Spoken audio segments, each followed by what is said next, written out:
नमस्कार दोस्तों। इस देश का इतिहास रहा, इस देश में डिग्रियां नहीं योग्यता देखी जाती थी। वो समय और था जब इस देश में परसेंटेज नहीं काबिलियत देखी जाती थी। और आज अल्फ़ा बीटा गामा पढ़ाकर बच्चों को इस तरह भरमाया जा रहा है कि आज बच्चे अपने खाद्यान्न पदार्थों को भी नहीं पहचान पा रहे कि गेहूं का आटा बनता है या आटे का गेहूं। जौ किसे कहते हैं, जौ का उपयोग क्या है, बच्चों को नहीं पता। आप कन्वेंट स्कूलों में, महंगे महंगे मिशनरी स्कूलों में बच्चे को पढ़ाकर आप यह समझते हैं कि हम बच्चे को बहुत काबिल बना रहे हैं। ये आपकी गलतफहमी है। हमारे देश में जो शिक्षा व्यवस्था थी उससे बेहतर पूरे विश्व की शिक्षा व्यवस्था नहीं थी। उस परिस्थिति से बिल्कुल अनजान हैं जिसमें होकर आपके बच्चे गुजर रहे हैं। आपके बच्चे जिन प्राइवेट स्कूलों में पढ़कर उन्हें बिल्कुल भी पता नहीं रोटी बनाने के लिए गेहूं जैसे चीज़ की ज़रूरत पड़ती है।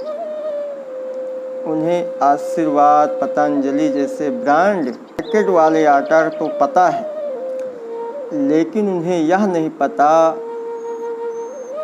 गेहूं क्या होता है, थ्रेशर क्या होता है, कटाई क्या होता है, दवाई क्या होता है। किसानों को वो श्रमिक मजदूर समझते हैं। उन्हें चीनी तो पता है, पर उन्हें गुड़ गन्ना क्या होता है यह नहीं पता। आप सोचो, लाल मिर्च हरी मिर्च एक पेड़ से उगते हैं, उन्हें नहीं पता। और यह छोटी क्लासों की बात नहीं है, 10वीं 12वीं 8वीं जैसे क्लासों के बच्चों की बात कर रहे हैं हम। तो हमारे एक्टर लोग टीवी शो में थी पालक धनिया का अंतर नहीं समझा पाते तो लोग खूब हंसते हैं। जब कोई हीरोइन भगवान राम के चारों भाइयों का नाम नहीं बता पाती तो लोग ताली बजाते हैं। उन्हें पता है कि समाज कैंसरग्रस्त पीड़ित है, इसलिए ताली बजा रहे हैं। जब कल इसी बीमारी के कारण उनका कल बर्बाद होगा तब इन्हें लगेगा उनके साथ गलत हो रहा है। कन्वेंट जैसे स्कूल, बड़े स्कूल, वे अपने बच्चों, अपने छात्रों को इंसान नहीं प्रोडक्ट बना रहे हैं। किसी बच्चे के सफल होते ही वे बड़े गर्व से समाचार पत्रों में विज्ञापन देते हैं कि ये बच्चा उनके स्कूल का प्रोडक्ट, सफल प्रोडक्ट है। बातचीत में वे बच्चे के लिए प्रोडक्ट शब्द का गर्व से प्रयोग करते हैं। जब आपका बच्चा प्रोडक्ट बनेगा तो वो उन किसानों को संवेदनशील कैसे समझेगा जिन्होंने अपने खून पसीने से, यदि आप IAS PCS भाइयों, मामला बड़ा गंभीर है।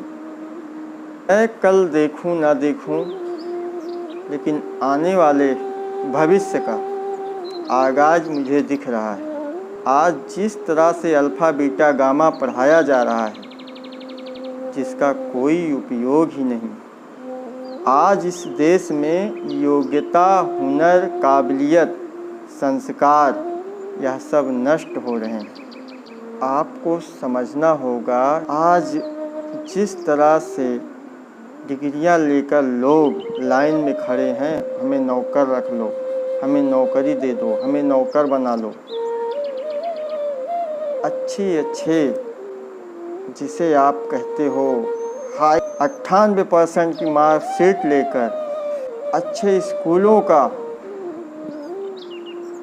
यह कहते हैं कि हमें नौकर बना लो। क्या कर सकते हैं वो? ऐसे डिग्रियां, ऐसे मार्कशीट से वो क्या कर पाएंगे आप सोचो।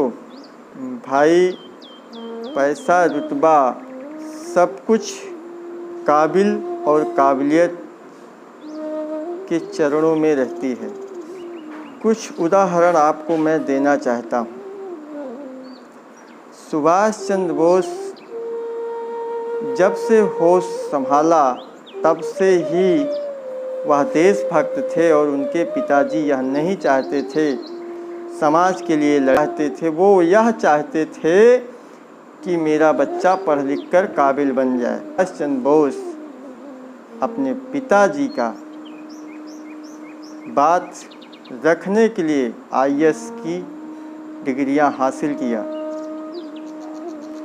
लेकिन उनकी काबिलियत पर, उनकी योग्यता पर, उनकी सोच पर वह आज भी जिंदा हैं हम लोगों के दिलों में।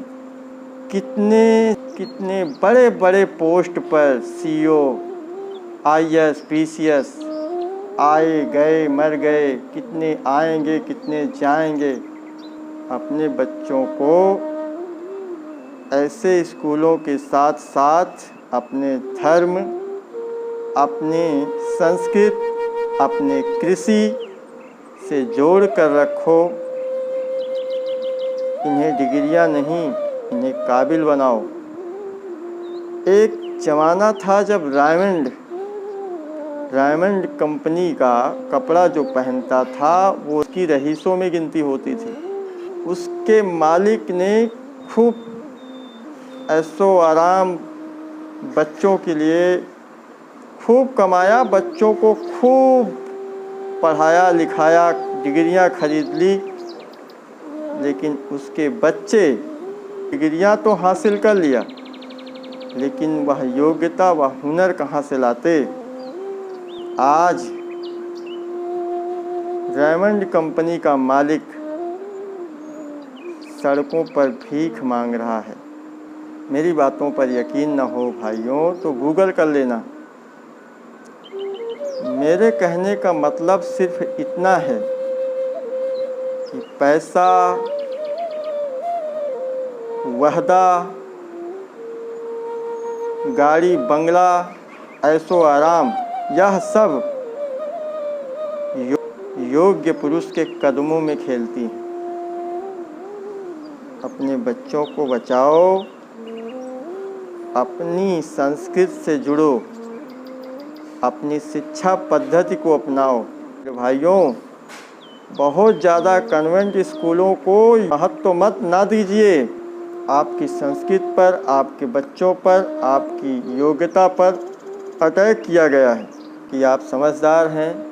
मतलब सिर्फ इतना है कि अपने बच्चों को अपनी संस्कृति, अपनी सभ्यता, अपनी कृषि का दर्शन ज़रूर कराएं। डिग्रियों के साथ साथ साक्षरता कराएं, योग्य बनाएं। योग्यता पुरुषार्थ की अलख जगह, किसी के पगडंडी का सहारा ना बने। जय श्री राम, जय श्री कृष्णा, राधे राधे।